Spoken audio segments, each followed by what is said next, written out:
সাবেক এমপি আব্দুস সোবহান গোলাপের বিরুদ্ধে দুদকের মামলা, ৬৮ কোটি টাকার অবৈধ সম্পদের অভিযোগ।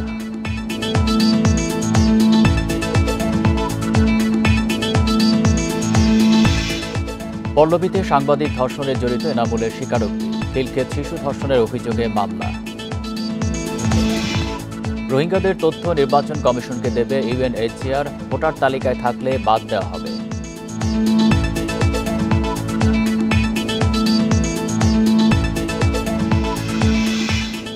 এশিয়ান কাপ বাছাইয়ে ভারতকে হারানোর প্রত্যয়, দেশের জার্সিতে নিজের সেরাটা দিতে চান হামজা চৌধুরী।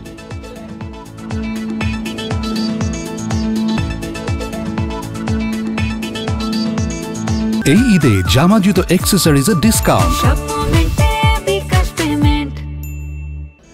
স্বাগত সংবাদ সন্ধ্যায়, আপনাদের সাথে আছি আমি আলী আশরাফ। শুনছিলেন শিরোনাম, যাচ্ছি পুরো খবরে। মাদারীপুর ৩ আসনের সাবেক সংসদ সদস্য আব্দুস সোবহান গোলাপের বিরুদ্ধে অবৈধ সম্পদের মামলা করেছে দুর্নীতি দমন কমিশন দুদক। মামলার এজাহারে ৬৮ কোটি ৩২ লাখ টাকার অবৈধ সম্পদের অভিযোগ আনা হয়েছে। বুধবার ব্রিফিংয়ে এই তথ্য জানান দুদকের মহাপরিচালক মোহাম্মদ আক্তার হোসেন। ২০২৩ সালের জানুয়ারি মাসে আব্দুস সোবহান গোলাপের বিরুদ্ধে যুক্তরাষ্ট্রে একাধিক বাড়ি ও দেশে অবৈধ সম্পদের অভিযোগ এনে দুর্নীতি দমন কমিশনে চিঠি দিয়েছিলেন ব্যারিস্টার সাইদুল হক সুমন। যে লোকটা অসৎ হবে, এই লোকটা কোনোদিন দেশপ্রেমিক হবে না, আর যে লোকটা দেশপ্রেমিক হবে না, এর দেশের জন্য বিশ্বস্ত না। কিন্তু এরপরও তার বিরুদ্ধে কোনো ব্যবস্থা নেয়নি দুদক বা অন্য কোনো আইন প্রয়োগকারী সংস্থা। আওয়ামী লীগ সরকার পতনের আগেও তার ফাইল দুদকে ছিল, অনুসন্ধান করতেছিল। এই লোকটাকে যদি আগে দুদক ধরতো বা এই অভিযোগটা ছিল, প্রমাণও ছিল, দুদক ধরে নাই বা মামলা করে নাই, কিন্তু ক্ষমতাচ্যুত হইলে আওয়ামী লীগ লোকটা পালালো, তারপরে আপনারা ব্যবস্থা নিচ্ছেন। এটা এটা এটা এই বিষয়ে দুদকের আসলে বক্তব্য। অনেক ধন্যবাদ আপনাকে।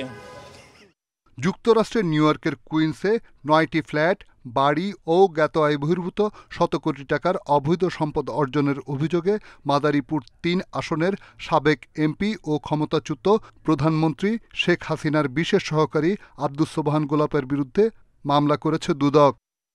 যুক্তরাষ্ট্রের নিউ ইয়র্কের কুইন্সে ৯টি ফ্ল্যাট এবং বাড়ি, যার মূল্যমান বাংলাদেশি টাকায় ৩২ কোটি টাকা সহ স্থাবর সম্পদের মূল্য হচ্ছে ৩২ কোটি ৩৪ লক্ষ ২৭,৯৬০ এবং অস্থাবর সম্পদের পরিমাণ হচ্ছে ৩৭ কোটি ১৬ লক্ষ টাকারও বেশি। আওয়ামী লীগ সরকারের পতনের পর ২৫ আগস্ট রাজধানীর পশ্চিম নাখালপাড়া থেকে গ্রেপ্তার হন গোলাপ। রিশাদ হুদা, ইন্ডিপেন্ডেন্ট নিউজ, ঢাকা।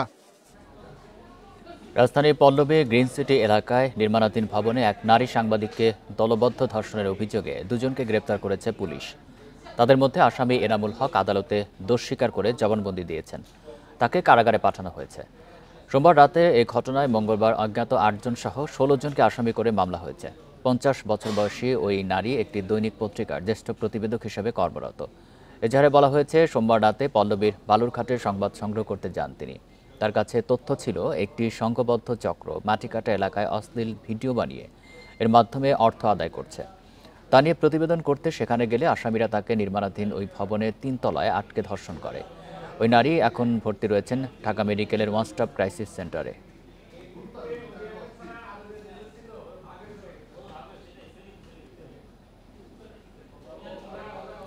রাজধানীর খিলক্ষেত থানায় ধর্ষণের অভিযোগে ৫.৫ বছরের শিশুটির বাবা মামলা করেছেন। সকালে এই মামলাটি করেন তিনি। এছাড়া পুলিশের ওপর হামলার ঘটনায় অভিযুক্ত ২ জনকে গ্রেপ্তার করেছে পুলিশ। এর আগে রাতে খিলক্ষেতে ধর্ষণের অভিযোগে এক কিশোরকে পুলিশ হেফাজতেই গণপিটুনি দেয় স্থানীয় জনতা। অভিযুক্ত কিশোরকে গ্রেপ্তার করে থানায় নেওয়ার সময় পুলিশের গাড়িতে হামলা করে বিক্ষুব্ধ জনতা। এতে অভিযুক্ত কিশোর ও ওসি আশিকুর রহমান সহ ৭ পুলিশ আহত হন। আহতদের ঢাকা মেডিকেল ও কুর্মিটোলা হাসপাতালে ভর্তি করা হয়। ধর্ষণের শিকার ৫.৫ বছরের শিশুটিকে ভর্তি করা হয়েছে ঢাকা মেডিকেলে। মঙ্গলবার রাতে খিলক্ষেতে ধর্ষণের অভিযোগে সেখানে যায় পুলিশের একটি দল। অভিযুক্ত কিশোরকে আটক করে থানায় আনার পর খিলক্ষেতের মধ্যপাড়ায় হামলা করে বিক্ষুব্ধ জনতা। অভিযুক্ত কিশোরকে ছিনিয়ে নিয়ে গণপিটুনি দেয়। এ সময় বাধা দিলে পুলিশের গাড়িও ভাঙচুর করা হয়। পুলিশ সদস্য গাড়িতে থাকা অভিযুক্ত যুবক আহত হন। পরে অতিরিক্ত পুলিশ গিয়ে পরিস্থিতি নিয়ন্ত্রণে আনে, সেনাবাহিনী মোতায়েন হয়।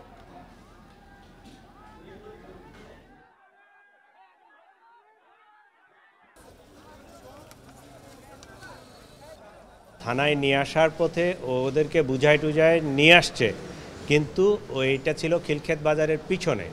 ওরা ফোন করে খিলক্ষেত বাজারে কোনোভাবে এটা মেসেজটা পাঠাইছে, ওই রাস্তাটা কিন্তু চিকন। তো বাই দিস টাইম খিলক্ষেত বাজারের অনেক লোকজন জমায়েত হয়ে রাস্তা ব্লক দিয়ে গাড়ি আটকায় ফেলছে। উভয় পক্ষ থেকে দুই পাশ থেকে লোক আসছে, গাড়ি মাঝখানে পড়ছে। এরা গাড়িতে উঠে গাড়ি ভাঙচুর করছে, আমাদের পুলিশ সদস্যদেরকে মারপিট করছে, গ্লাস ভাঙে ফেলছে, গাড়িটার ওই সামনের উইন্ডশিল্ড পুরাটা ভাঙছে। রাজধানীর বনশ্রীতে 7 বছরের শিশুকে ধর্ষণের দায়ে একমাত্র আসামি জাহিদুল ইসলামকে মৃত্যুদণ্ড দিয়েছেন আদালত। দুপুরে ঢাকার নারী ও শিশু নির্যাতন দমন ট্রাইব্যুনাল 3-এর বিচারক জয়শ্রী সমাদ্দার এই রায় দেন। রায়ের প্রতিক্রিয়ায় রাষ্ট্রপক্ষের আইনজীবী বলেন, ভুক্তভোগীর পরিবার ন্যায় বিচার পেয়েছেন, তবে মৃত্যুদণ্ডের রায়ের বিরুদ্ধে উচ্চ আদালতে যাওয়ার কথা জানিয়েছেন আসামি পক্ষের আইনজীবী। জানা যায়, রাজধানীর বনশ্রীতে থাকতেন নিরাপত্তা কর্মী সাইফুল ইসলাম। তার 7 বছরের শিশুকে আরবি পড়াতেন জাহিদুল ইসলাম। 2021 সালে শিশুটিকে ধর্ষণ করেন আসামি জাহিদুল। পরে এই ঘটনায় খিলগাঁও থানায় মামলা হয়।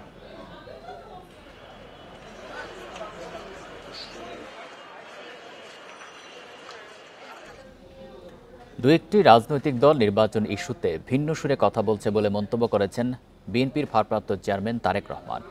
এমন পরিস্থিতি চলতে থাকলে স্বৈরাচারের ফেরার পথ সুগম হবে বলেও মন্তব্য করেন তিনি।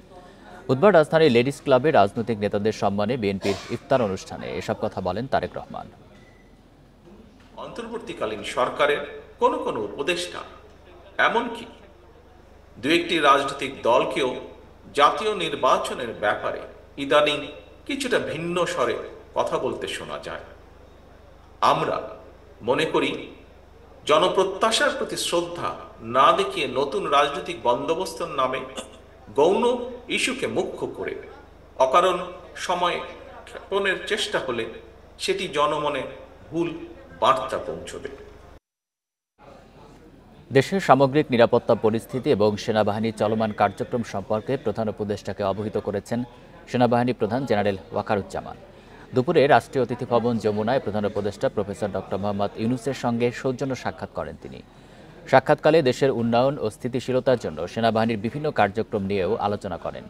সেনাপ্রধানের সাম্প্রতিক সেন্ট্রাল আফ্রিকান রিপাবলিক সফরের বিষয়েও প্রধান উপদেষ্টাকে অবগত করেন। এই সফরটি দুই দেশের মধ্যকার সম্পর্ক উন্নয়ন ও সামরিক সহযোগিতা বৃদ্ধিতে সহায়ক ভূমিকা রাখবে বলেও আশা প্রকাশ করেন সেনাপ্রধান। এছাড়াও বঞ্চিত সেনা কর্মকর্তাদের সুবিচার নিশ্চিত সংক্রান্ত উচ্চ পদস্থ পর্ষদের মূল্যায়ন নিয়ে প্রধান উপদেষ্টাকে অবগত করেন সেনাপ্রধান। শান্তিপূর্ণ নির্বাচন আয়োজনে প্রস্তুতি ও করণীয় সম্পর্কে এখন থেকেই উদ্যোগ নিতে পুলিশকে নির্দেশ দিয়েছেন প্রধান উপদেষ্টা অধ্যাপক মোহাম্মদ ইউনূস। স্বরাষ্ট্র উপদেষ্টা ও সংশ্লিষ্টদের সাথে আলোচনায় এই নির্দেশ দেন তিনি। এর আগে 17 মার্চ মাঠ পর্যায়ের পুলিশ কর্মকর্তাদের সাথে বৈঠক করেন প্রধান উপদেষ্টা। পরে এ বিষয়ে স্বরাষ্ট্র উপদেষ্টা ও সংশ্লিষ্টদের নানা নির্দেশনা দেন তিনি। অধ্যাপক ইউনূস জানান, কাজের মূল্যায়নের ভিত্তিতে জেলা পুলিশকে শ্রেণীভুক্ত করা হবে। যাদের পারফরমেন্স দুর্বল তাদের কর্মদক্ষতা বাড়ানোর নির্দেশ দেন তিনি। পুলিশের ঝুঁকি ভাতার প্রচলিত সীমা তুলে দেয়া, নতুন যানবাহন কেনা, 70% কম কাজ হওয়া নির্মাণ প্রকল্পের অর্থ ছাড়, ভাড়া করা ভবনে থাকা 65টি থানার জমি অধিগ্রহণের জন্য টাকা দেয়া সহ বিভিন্ন বিষয় বিবেচনারও নির্দেশ দেন প্রধান উপদেষ্টা।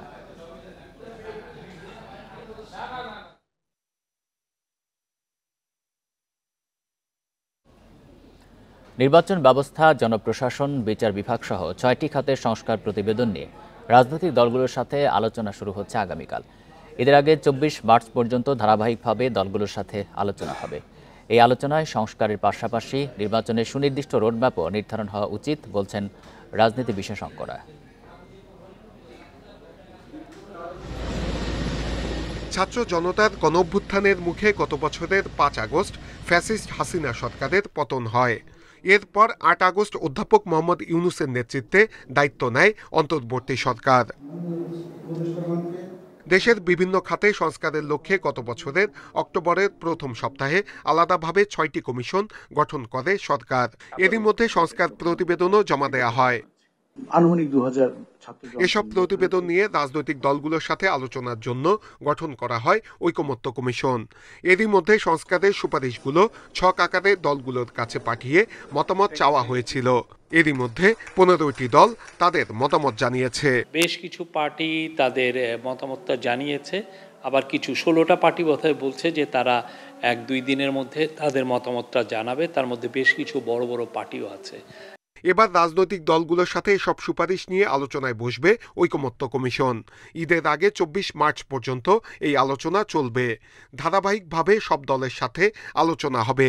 এখন 1-to-1 পার্টিগুলোর সাথে কথা বলবে যে তাদের আরও যেটা হয় যে হিউম্যান ইন্টারেকশনের মাধ্যমে জানবে যে কোথায় কোথায় তাদের কি অবজারভেশন, কোথায় তাদের রিজার্ভেশন আছে, কি করলে আমরা ডেমোক্রেটিক ট্রানজিশনটা আমাদের স্মুথ হবে। রাজনীতি বিশেষজ্ঞরা বলছেন আলোচনার মাধ্যমে নির্বাচনের একটি সুনির্দিষ্ট রোডম্যাপ সরকারকে দিতে হবে।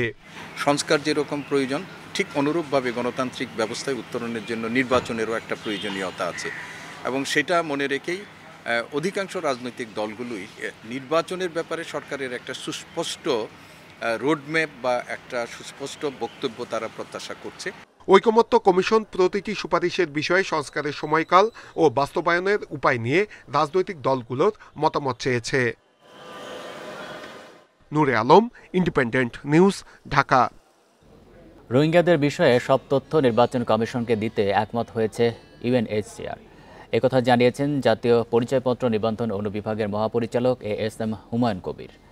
বিকেলে নির্বাচন কমিশন ভবনে ইউএনএইচসিআরের সাথে এনআইডি কর্মকর্তাদের বৈঠকে এ বিষয়ে আলোচনা হয়। সংস্থাটির হিসাবে দেশে তালিকাভুক্ত রোহিঙ্গা 10 লাখের বেশি বলে জানান এনআইডি ডিজি। বলেন, নির্বাচন উপলক্ষে ভোটার তালিকা হালনাগাদের কাজ চলায় দ্রুত সময়ের মধ্যে ডাটা পেলে রোহিঙ্গাদের শনাক্ত করা সহজ হবে। ডিজি আরও জানান, ইউএনএইচসিআরের কাছে থাকা তথ্য অনুযায়ী কোনো রোহিঙ্গা ভোটার তালিকায় যুক্ত হয়ে থাকলে তাদের নাম বাদ দেওয়া হবে। রোহিঙ্গাদের তথ্য ব্যবহার করতে পররাষ্ট্র মন্ত্রণালয়, নির্বাচন কমিশন এবং ইউএনএইচসিআরের সমন্বয়ে টেকনিক্যাল টিম গঠন করা হয়েছে বলেও জানান তিনি।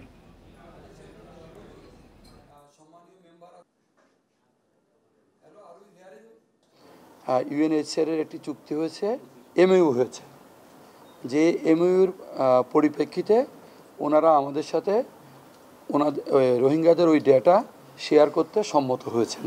রোহিঙ্গারা দেশের বিভিন্ন জায়গায় ছড়িয়ে পড়েছে এবং তারা আমাদের এই সিস্টেমে আসার জন্য বা আইডি পাওয়ার জন্য বা পাসপোর্ট পাওয়ার জন্য চেষ্টা করছে। তো আমরা যত দ্রুত এই ডাটাটা পাবো তত আমাদের জন্য কল্যাণকর।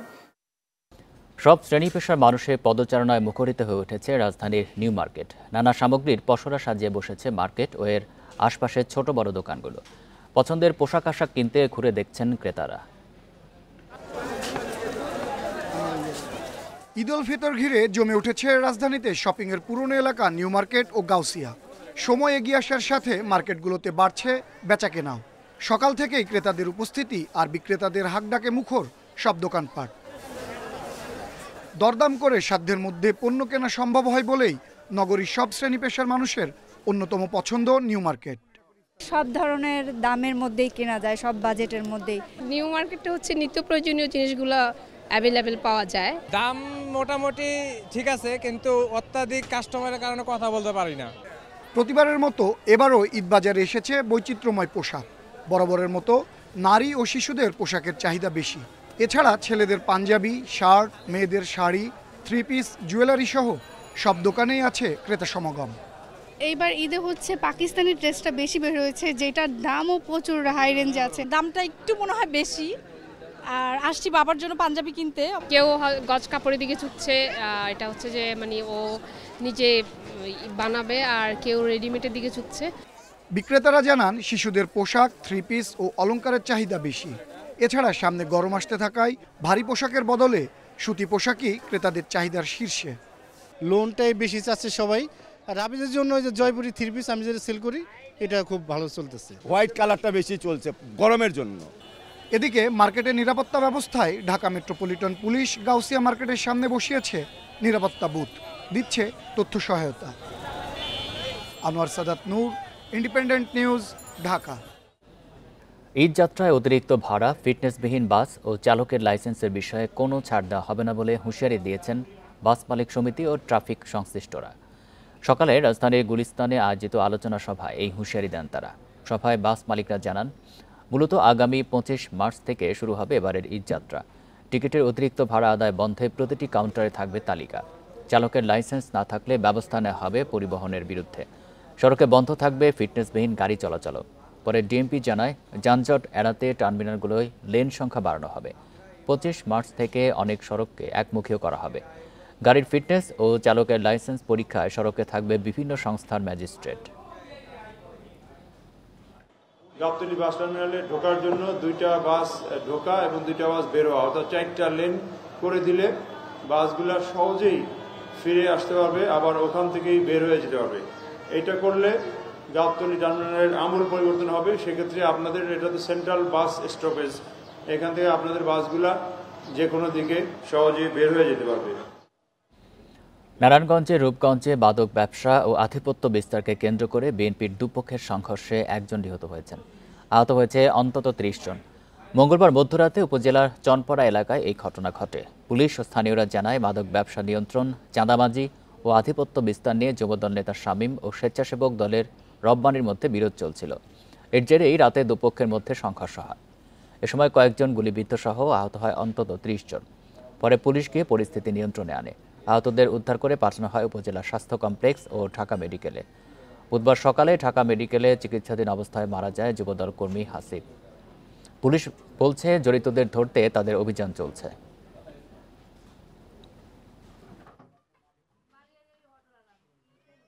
শামীম এবং রব্বানির গ্রুপের সদস্যদের মধ্যে প্রাথমিক পর্যায়ে আমরা শুনেছি যে আধিপত্য বিস্তারকে কেন্দ্র করে হাতাহাতি হয় এবং হাতাহাতিটা পরবর্তীতে একটা ব্যাপক সংঘর্ষের রূপ নেয় এবং এক পর্যায়ে প্রায় 3:30-4টার দিকে এখানে আমরা শুনেছি এবং প্রমাণও পেয়েছি গোলাগুলির ঘটনা ঘটে।